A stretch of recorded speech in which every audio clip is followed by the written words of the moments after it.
na selarai na te juri pasha ilo na sha retu aram ta ezi sha we shri shin matum sira o awa ye phang phe a na song ne thang sa the wei the gong string in the sea no lam ye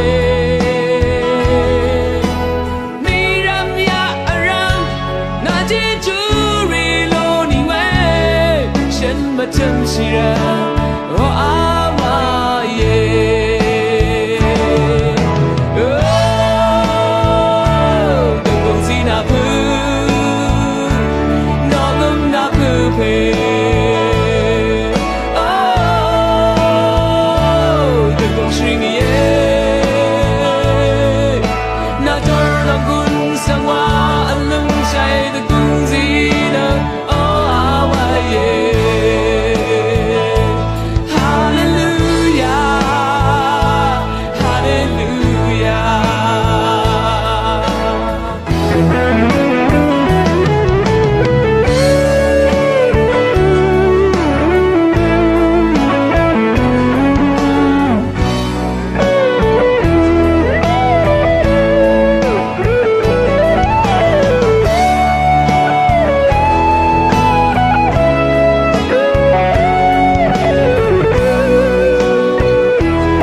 the ghost ring into the sea no lam ye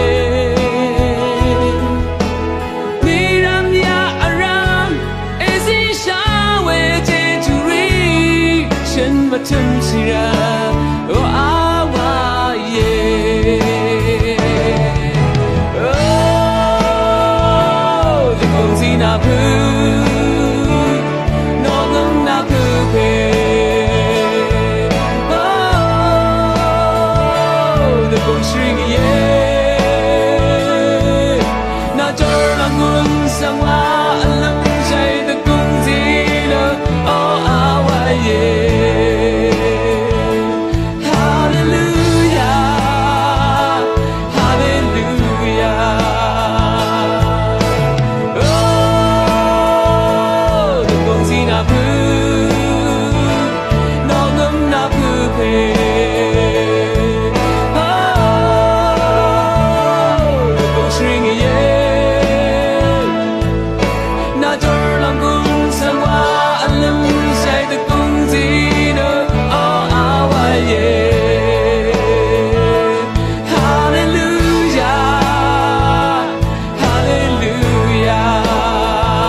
Sha